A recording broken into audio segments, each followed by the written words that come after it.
My name is Sophia, and I am 28 years old. Last month, my sister humiliated me at our family reunion dinner, handed me a $2,000 bill, and told me to get out and find another table. What she did not know was that I had just discovered the truth about our father's will and her secret bank accounts. The revenge I served her 3 weeks later destroyed not only her marriage, but also exposed a web of lies that had been poisoning our family for years. Before I tell you exactly how karma came for my sister in the most satisfying way possible, let me know where you are watching from in the comments below. If you are ready to see how family betrayal gets the justice it deserves, smash that like button and subscribe, because this story has more twists than a soap opera. And trust me, you do not want to miss what happens next when family loyalty gets tested in the most brutal way imaginable. The whole nightmare started on a rainy Thursday evening in October when my family gathered at the Oak Room, an upscale restaurant downtown, to celebrate what my sister Miranda called our father's legacy dinner. Dad had passed away 6 months earlier, and Miranda insisted we needed this formal gathering to honor his memory. I should have known something was off when she specifically chose the most expensive restaurant in the city and insisted on ordering the premium wine selection. Miranda had always been the golden child. While I worked 2 jobs to put myself through nursing school, she married rich at 22 and never had to worry about money again. Her husband, David, owns 3 successful law firms, and they live in a mansion that could house a small village. Meanwhile, I live in a modest apartment and drive a car that is older than some of my patients. The dinner started normally enough. Mom sat between Miranda and me, looking elegant in her black dress, still grieving but trying to maintain her composure. David was his usual charming self, telling stories about his latest business acquisitions. Miranda wore a designer dress that probably cost more than my monthly salary and kept checking her phone throughout the meal. The conversation turned to Dad's estate, which had been a source of tension since his death. Miranda had been handling all the paperwork as the executor, claiming she wanted to spare Mom and me from the legal complexities. She kept saying the lawyers were still sorting everything out and that we needed to be patient. Actually, Miranda said, setting down her wine glass with a sharp clink, there is something we need to discuss about Dad's finances. Her tone had shifted from pleasant to businesslike, and I noticed David straightening in his chair. Mom looked up hopefully. Are the lawyers finally ready to distribute the inheritance? Miranda's laugh was cold and calculated. Mom, I hate to break this to you, but there is no inheritance. Dad left behind significant debts. The house, the life insurance, even his savings account. Everything had liens against it. We are actually in the red. I felt my stomach drop. That cannot be right. Dad was careful with money. He always said he wanted to leave something for us. Well, he did leave us something, Miranda said, her voice dripping with false sympathy. He left us his debts. And since someone has to take responsibility for this family, David and I have been covering Dad's outstanding obligations. She reached into her purse and pulled out a thick envelope.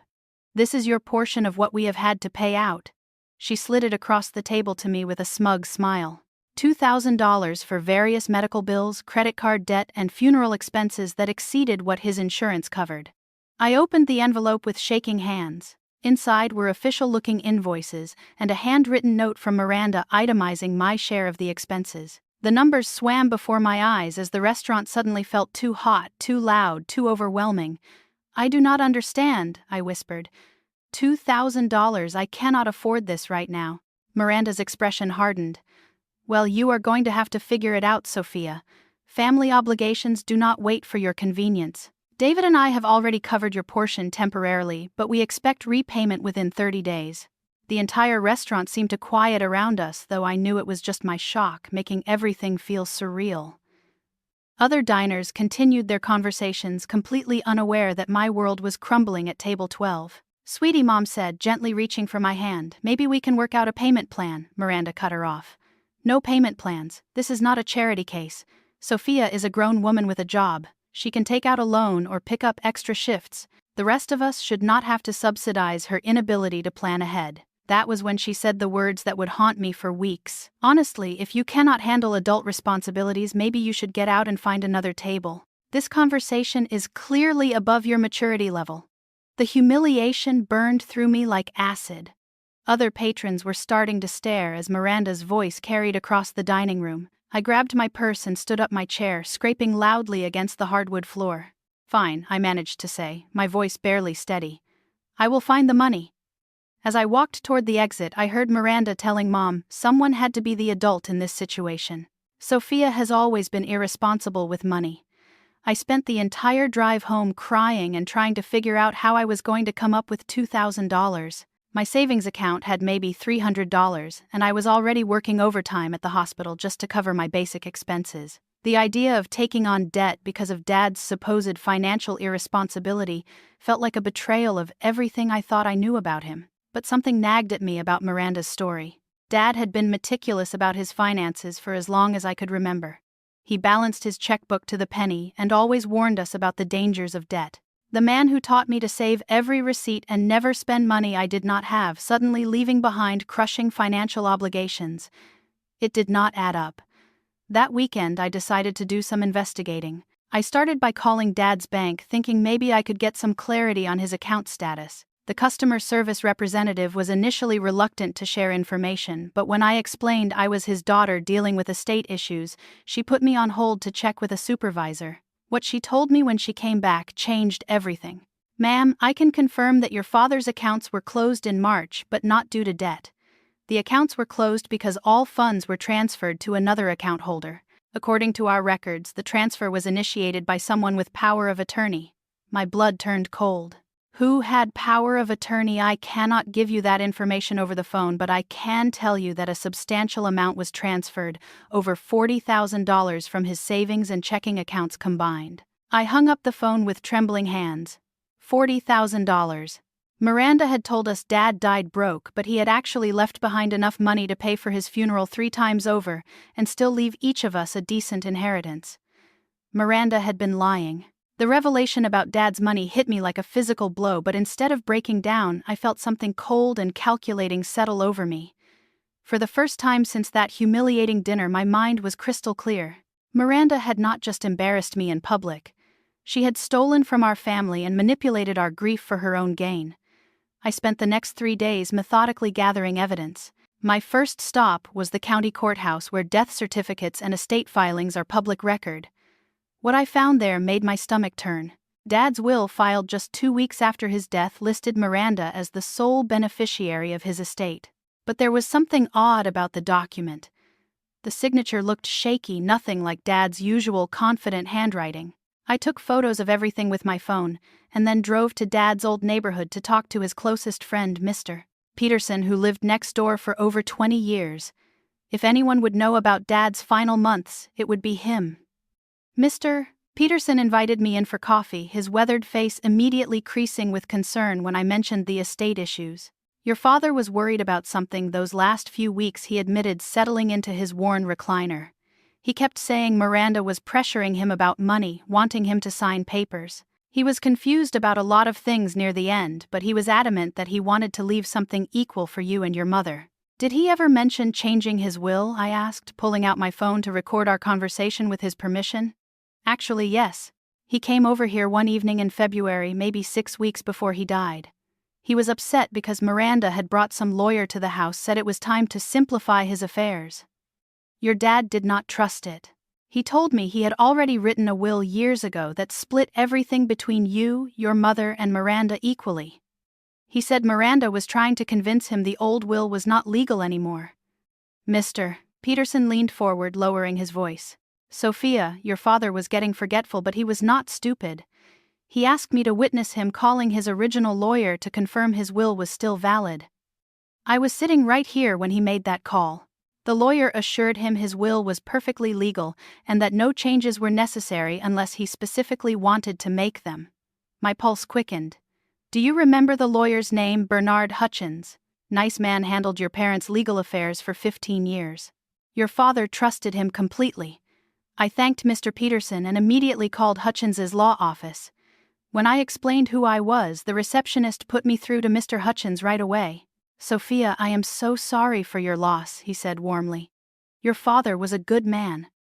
I was surprised when I heard about the estate proceedings because he had explicitly told me he did not want to make any changes to his will. "What do you mean?" I asked, though I was already beginning to understand. "Your father called me in February asking about the validity of his existing will. I assured him it was perfectly legal and properly executed. He specifically said he wanted his estate divided equally between you, your mother, and Miranda. He never asked me to draft any changes, and he certainly never requested that Miranda be made the sole beneficiary. My hands were shaking as I took notes. Mr. Hutchins, is there any way to challenge the will that was filed with the court? Absolutely. Especially if there are questions about your father's mental capacity, or if there was any coercion involved. The will I have on file was signed 4 years ago when your father was in perfect health. If someone convinced him to sign a different document when he was ill and confused, that could constitute fraud. I hung up, feeling like I was finally breathing again for the first time in weeks. Miranda had not just taken advantage of Dad's deteriorating condition. She had potentially committed fraud. But I knew I needed more evidence before I could take action. That evening I called Mom. I had been avoiding her since the restaurant incident, too ashamed to admit I could not afford the $2,000 Miranda was demanding. But now I had questions only she could answer. Mom, I need to ask you about Dad's final weeks. Did Miranda spend a lot of time at the house? There was a long pause. She was there almost every day once he got really sick. She said she was helping with his medications and doctor appointments. Why do you ask? Did you ever see Dad signing any papers? Another pause, longer this time. Sophia, there is something I have been worried about.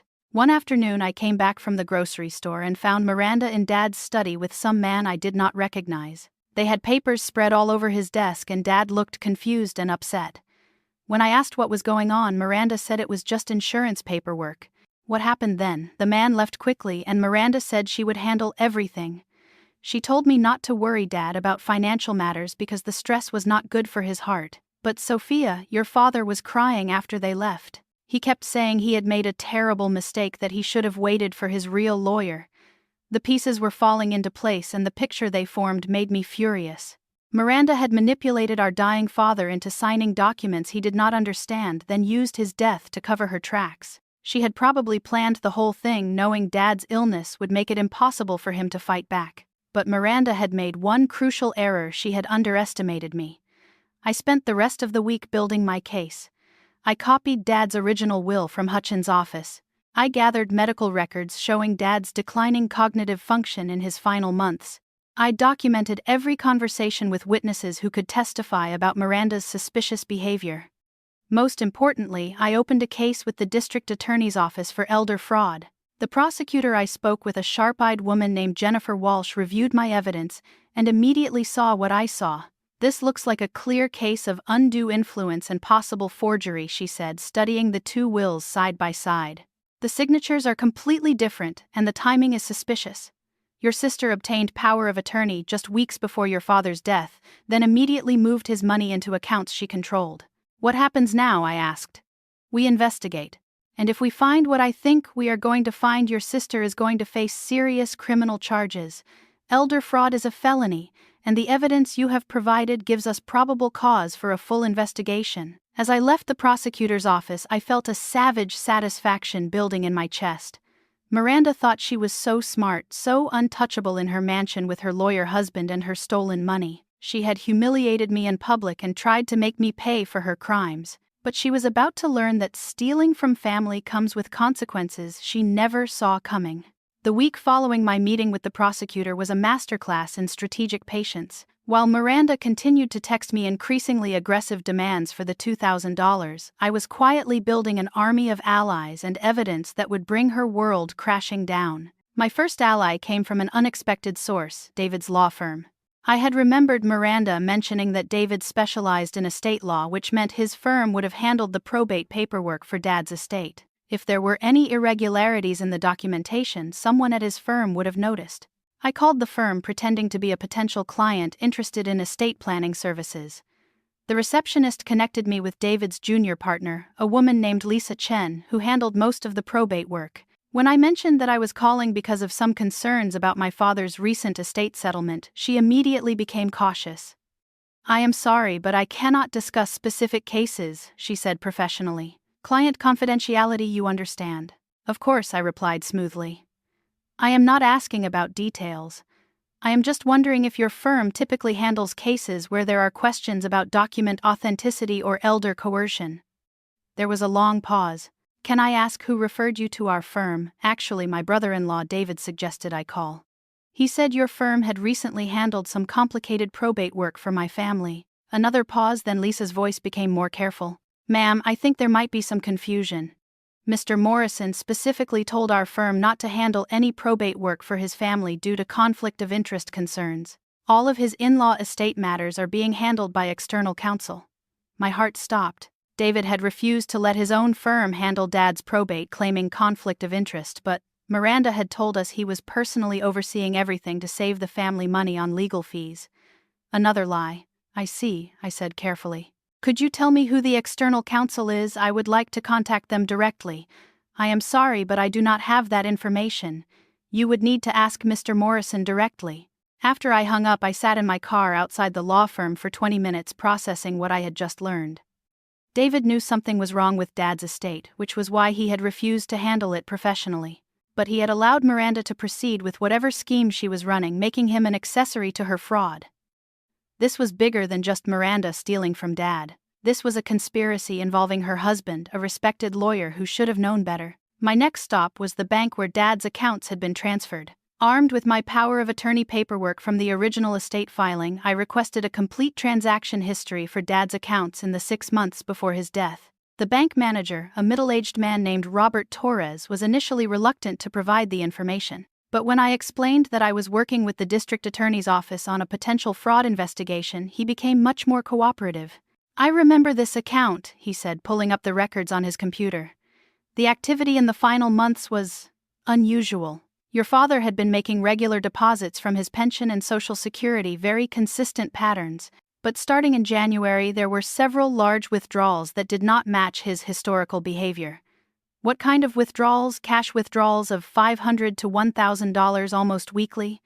Then in March, just 2 weeks before he passed, someone with power of attorney transferred the entire remaining balance to an external account. Robert turned his monitor so I could see the transaction history. The pattern was clear. Someone had been systematically draining Dad's accounts in the months before his death, then transferred what was left once he died. Do you have video surveillance from those cash withdrawal dates? I asked. We keep security footage for 1 year. If you have a court order, I can provide whatever you need. I made a note to pass this information to Prosecutor Walsh and continued my investigation. That afternoon I decided to take a risk and contact some of Miranda's friends from her country club. If she was living beyond her means, or had been acting strangely around the time of Dad's death, someone in her social circle might have noticed. I started with Rebecca Hartwell, a woman I had met at family gatherings who always seemed to know everyone's business. I called her under the pretense of planning a surprise birthday party for Miranda. Oh, how thoughtful, Rebecca gushed. Miranda has been under so much stress lately with her father's estate and everything. It will be wonderful for her to have something to celebrate. Has she seemed stressed to you? I asked, fishing for information. Well, she mentioned that dealing with her father's debts had been overwhelming. She said the family was struggling financially because of all the medical bills and funeral expenses. I was surprised because David's practice is doing so well, but I suppose medical debt can destroy even wealthy families. I felt my anger spike. Miranda was spreading lies about our family's financial situation to her friends, probably to cover for any suspicious spending or lifestyle changes. Did she mention anything specific about the debts? I pressed. She said her sister was being difficult about paying her fair share. Miranda felt terrible having to ask for money, but she said family obligations had to come first. Between you and me, I think she was disappointed that her sister was not more understanding about the situation. Rebecca's words hit me like a slap. Miranda was not just stealing from us. She was actively destroying my reputation with people in our extended social network. She was painting me as the selfish sister who refused to help with family obligations while positioning herself as the martyred daughter who sacrificed for everyone else. That evening I called Mr. Hutchins again with an update on my investigation. He listened carefully as I detailed what I had discovered about the bank transactions and David's conflict of interest. Sophia, what you are describing sounds like a systematic embezzlement scheme. The weekly cash withdrawals the last minute will change the husband's deliberate distance from the legal proceedings.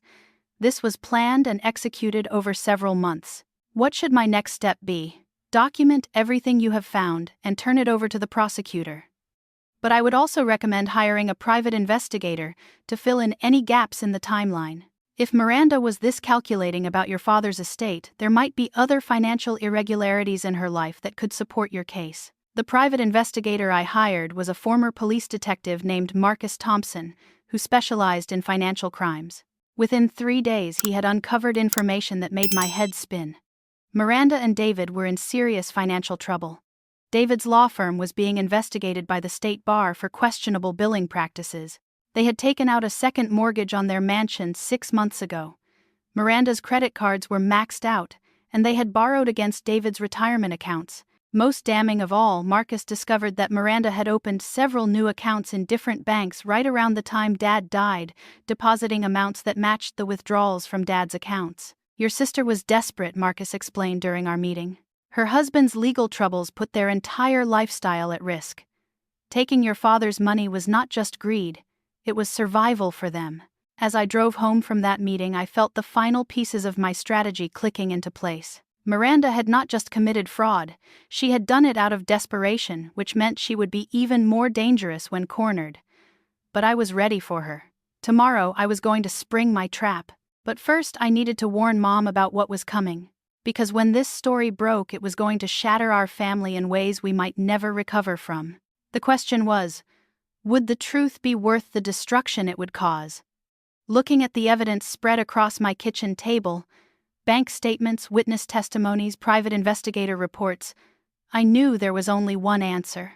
Miranda had made her choice when she decided to steal from our dying father. Now it was time for her to face the consequences. I chose Thanksgiving dinner at Mom's house as the perfect stage for Miranda's downfall. The irony was too perfect to resist. A holiday about family gratitude would become the day Miranda learned the true cost of betraying blood. I arrived early to help Mom with preparations, my stomach churning with nervous energy.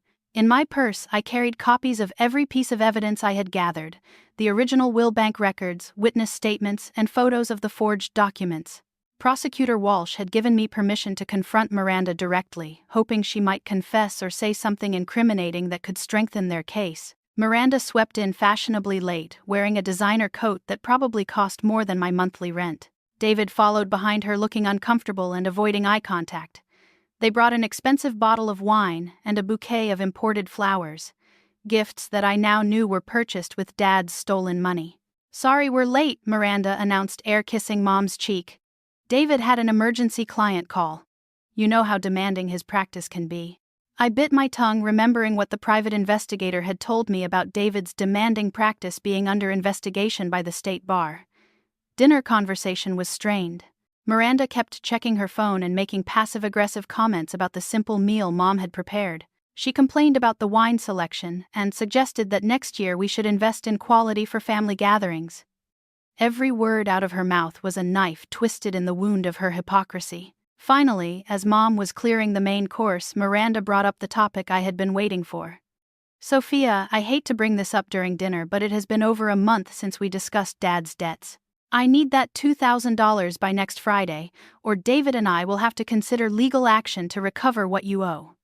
The moment had arrived. I looked at Mom, who was standing frozen in the doorway with plates in her hands, then back at Miranda's smug expression. "Actually, Miranda, I need to discuss Dad's estate with you too. I have been doing some research and I found some interesting discrepancies." Miranda's fork paused halfway to her mouth. "What kind of discrepancies?" I pulled out my folder of evidence and placed it on the table. "Well, for starters, I spoke with Dad's original lawyer, Bernard Hutchins. He was very surprised to learn that Dad had supposedly changed his will, since Dad specifically called him in February to confirm that his existing will was still valid." The color drained from Miranda's face, but she recovered quickly. "Dad was confused near the end. He probably forgot about making changes. That's funny because Mr. Hutchins has the original will on file, the one where Dad left his estate equally divided between the three of us." I opened the folder and pulled out the copy of Dad's original will. This will was properly witnessed and notarized 4 years ago when Dad was in perfect mental health. David had gone completely silent, staring at his plate like it held the secrets of the universe. "I also spoke with the bank," I continued, my voice steady despite my racing heart. "They confirmed that over $40,000 was transferred out of Dad's accounts after his death. That's interesting considering you told us he died broke." Miranda's mask was starting to slip. "Those transfers were to pay his debts, obviously. I have documentation. Actually, you don't. I pulled out the bank statements Marcus had helped me obtain. These are Dad's complete transaction records. The weekly cash withdrawals started in January when Dad was too sick to leave the house, but someone with access to his accounts was systematically draining them.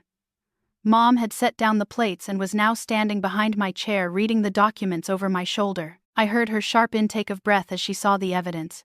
The most interesting part, I continued, is what happened to that money after it was stolen. It seems someone opened several new bank accounts right around Dad's death and deposited amounts that perfectly matched the withdrawals from his accounts. Miranda shot to her feet, her chair scraping loudly against the hardwood floor. How dare you accuse me of stealing from our father? I handled everything because no one else was capable. I sacrificed my time and energy to deal with his mess while you were off playing nurse and avoiding responsibility. The district attorney's office found your sacrifices very interesting too, I said calmly. They've opened a formal investigation into elder fraud. Turns out when you forge a dying man's signature and steal his life savings, that's a felony. The silence that followed was deafening. David finally looked up, his face pale and drawn. Miranda, he said quietly, we need to leave. Now. But Miranda was beyond reason. You vindictive little bitch, she hissed. You've always been jealous of my success. Just because your life is pathetic doesn't mean you can destroy mine. I didn't destroy your life, Miranda. You did that yourself when you decided to steal from Dad while he was dying. I stood up, matching her energy but keeping my voice level.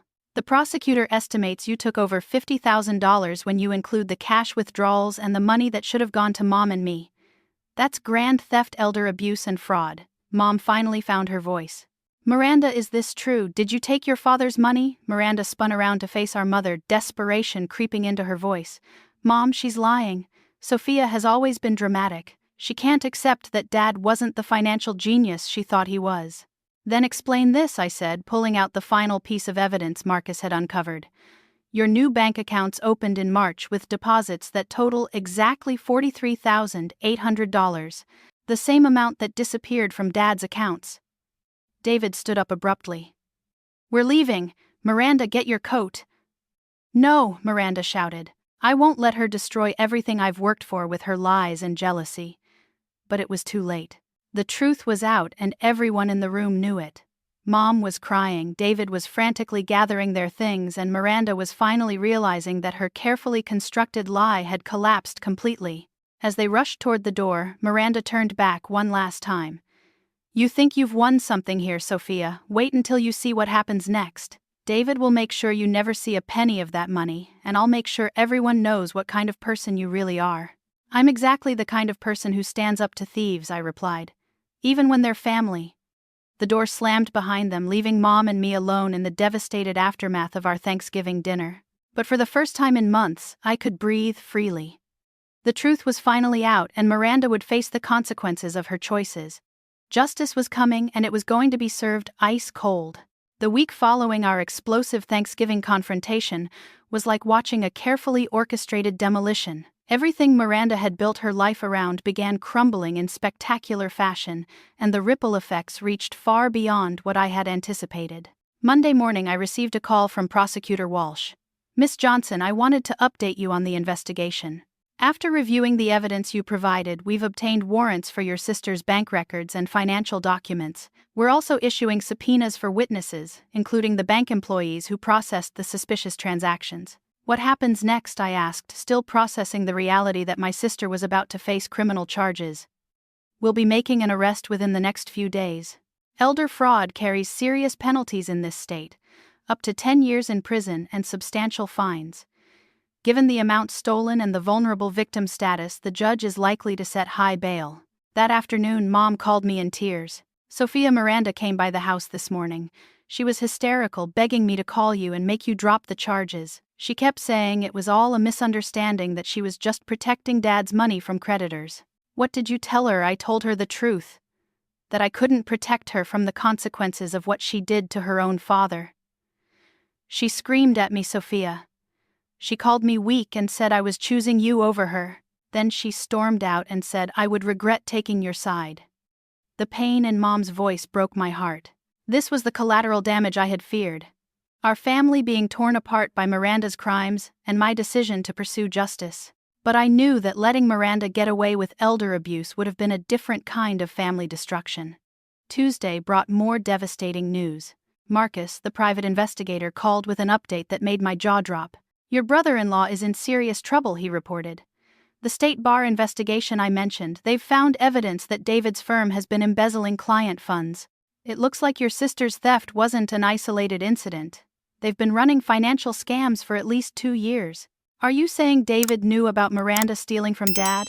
I'm saying David has been stealing from his own clients to cover their debts, and your father's money was probably just another source of cash for their failing finances. This isn't a family dispute anymore, Sophia. This is organized financial crime." That evening, the local news ran a story about David's law firm being raided by federal investigators. The report mentioned that several attorneys were being investigated for wire fraud, money laundering, and client account theft. David's name was specifically mentioned as a person of interest. I watched the news coverage from my living room, feeling a mixture of vindication and shock. Miranda's world wasn't just falling apart, it was being systematically dismantled by law enforcement agencies. Wednesday morning brought the call I had been expecting. Mom phoned me at work, her voice shaking. "They arrested Miranda this morning. The police came to her house with a warrant. David wasn't there. Apparently he left town yesterday without telling anyone where he was going." My hands trembled as I absorbed this information. Despite everything Miranda had done, hearing about her arrest felt surreal. Is she in jail? They set bail at $50,000, but she can't make it. All their assets have been frozen as part of the federal investigation into David's firm. She called me from jail, begging me to mortgage my house to post her bail. "What did you tell her?" Mom was quiet for a long moment. "I told her I couldn't help someone who had stolen from her dying father." Then I hung up. The finality in Mom's voice told me everything I needed to know about Miranda's bridges being burned forever. Thursday brought news that David had been arrested at an airport in Miami, apparently trying to flee to a non-extradition country with nearly $200,000 in cash. The FBI had been tracking him since the federal investigation began, and his attempted flight made him look even more guilty. Friday afternoon, I received an unexpected visitor at the hospital where I work. Rebecca Hartwell, Miranda's country club friend, approached me during my break with obvious discomfort. "Sophia, I owe you an apology," she said, wringing her hands nervously. "Miranda told me such awful things about you, about how you were refusing to help with your father's debts. I had no idea she was lying about everything." "It's not your fault, Rebecca." Miranda was very convincing. "The whole country club is talking about it. People are realizing that if Miranda could steal from her dying father, she probably lied about other things too. Several members are questioning business deals they had with David's firm. Some people are talking about filing complaints." Rebecca leaned closer, lowering her voice. "There's something else you should know. Miranda borrowed money from several people at the club over the past year, claiming it was for family emergencies. Now that the truth is out, people are wondering if they'll ever see that money again." After Rebecca left, I sat in my car for a long time, processing the full scope of Miranda's deception. She hadn't just stolen from Dad and manipulated our family. She had been running cons on everyone in her social circle, using fake family crises to extract money from friends and acquaintances. That weekend, Mom and I met for lunch to discuss the legal proceedings ahead. She looked exhausted, aged years in just the past week. "I keep thinking about your father," she said, stirring her soup absently. "How disappointed he would be to see what Miranda became. He always worried that we gave her too much, that she never learned the value of hard work. Dad would be proud that we stood up for what was right," I told her. "He always taught us that character matters more than comfort." Mom smiled sadly. "Miranda called from jail yesterday. She wanted to know if I would visit her." "Are you going to?" "I don't know. Part of me wants to understand how she could do something so cruel. But another part of me thinks she's had enough chances to explain herself." As we finished lunch, I realized that this wasn't really about the money anymore. The $50,000 Miranda stole could be recovered, restitution could be paid, and the legal system would handle the criminal aspects. But the trust she had shattered, the family bonds she had destroyed, and the betrayal of our father's memory, those wounds would take much longer to heal. Still, as I drove home that afternoon, I felt a sense of peace I hadn't experienced since Dad's death. The truth had been painful, but it had also been liberating. Miranda's crimes were finally being punished, and our family could begin the long process of healing from her betrayal. 6 months later, I stood in the courthouse watching Miranda being sentenced to 8 years in federal prison for elder fraud, conspiracy, and money laundering. She wore an orange jumpsuit instead of designer clothes, and her once perfect appearance had deteriorated dramatically during her months in custody awaiting trial. David had already been sentenced to 12 years for his role in the law firm fraud scheme. Their mansion had been seized to pay restitution to victims, and Miranda would be required to pay back every penny she had stolen from Dad's estate, plus penalties and interest. As the judge read the sentence, Miranda finally looked in my direction for the first time since her arrest. I expected to see hatred or anger, but instead I saw something that might have been regret. It was too little too late, but it was something. Mom chose not to attend the sentencing. "I've seen enough courtrooms for one lifetime," she had told me. "I'd rather spend the day planting flowers in your father's memory garden." That's where I found her that afternoon, kneeling in the dirt behind her house, carefully placing white roses around the memorial stone we had installed for Dad. She looked up when she heard my footsteps, dirt smudged on her cheek and hope in her eyes. "How did it go?" she asked. 8 years. Full restitution. She'll be in her late 30s when she gets out, assuming she serves her full term. Mom nodded thoughtfully. "Your father always said actions have consequences." I suppose Miranda finally learned that lesson. We worked in the garden together for the rest of the afternoon, not talking much but finding comfort in the simple act of creating something beautiful in Dad's honor. The roses we planted would bloom for years to come, a living reminder that some things endure even when families fall apart. The financial recovery exceeded my expectations. Between the criminal restitution and the civil lawsuit our attorney filed, we ultimately recovered not just the $50,000 Miranda had stolen but an additional $30,000 in damages and penalties. Mom used her portion to pay off her mortgage and set aside money for her retirement. I used mine to finally pursue the graduate degree I had always wanted but could never afford. More importantly, we used some of the money to establish a scholarship fund in Dad's name for nursing students from low-income families. It felt fitting that Miranda's crimes would ultimately help other people achieve their educational dreams. The truth about Miranda's theft had unexpected positive consequences throughout our extended family and social circle. Several of Dad's friends came forward to share their own suspicions about Miranda's behavior during his final months. Mr. Peterson became a close friend, often joining Mom and me for Sunday dinners, where we shared stories about Dad's better days. Rebecca Hartwell and several other country club members ended up becoming genuine friends rather than superficial social acquaintances. The shared experience of being deceived by Miranda had created bonds based on authenticity rather than appearances. "You know what I learned from all this?" Rebecca told me one afternoon over coffee. "We spend so much time worrying about what people think of our lives that we forget to actually live them." Miranda was so desperate to appear successful that she lost sight of what actually matters. My relationship with Mom deepened in ways I never expected. Without Miranda's constant manipulation and drama, we discovered that we actually enjoyed each other's company. We started taking cooking classes together, planning small trips, and having honest conversations about everything we had endured. "I owe you an apology," Mom said one evening as we walked through the park near her house. "I knew something was wrong with Miranda's story about your father's debts, but I was too afraid to ask questions. I let my grief and confusion cloud my judgment." "You were protecting yourself," I replied. "Miranda was very good at manipulation. She spent years practicing on all of us. Still, I should have trusted your instincts. You were the one who always saw through her performances." The nursing program I enrolled in with my recovered inheritance money turned out to be one of the best decisions I ever made.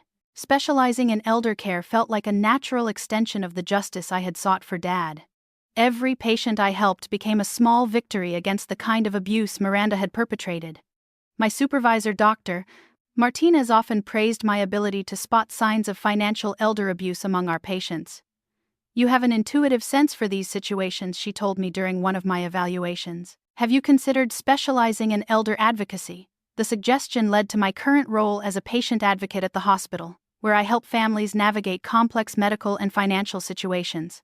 I have prevented 3 cases of potential elder abuse in the past year alone, and each intervention feels like honoring Dad's memory. Sometimes former colleagues from David's law firm reach out to thank me for exposing their crimes. Several junior lawyers lost their jobs when the firm collapsed, but many of them told me they were relieved to escape the toxic environment David and Miranda had created.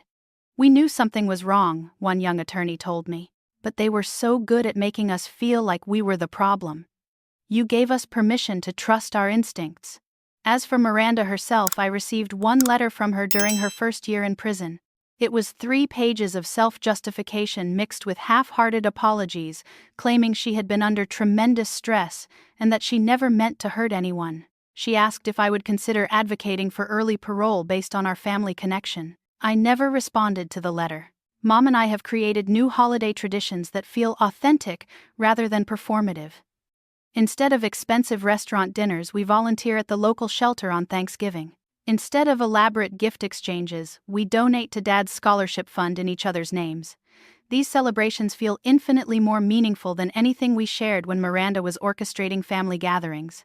Looking back now, I realize that confronting Miranda's theft was about much more than recovering stolen money.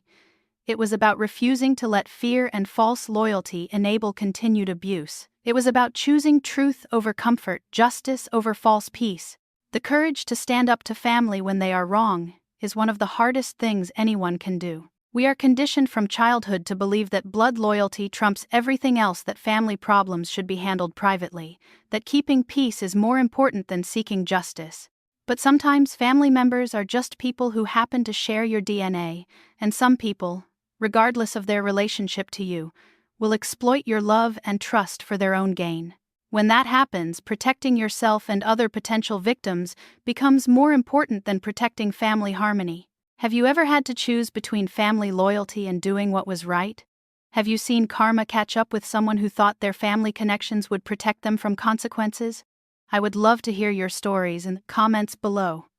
Sometimes sharing these experiences helps others find the courage to stand up for themselves too.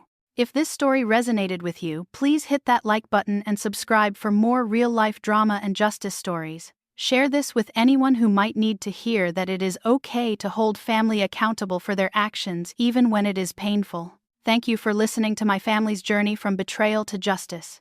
Remember, the truth might hurt temporarily, but lies hurt forever. Choose the courage to face difficult truths, because that is where real healing begins.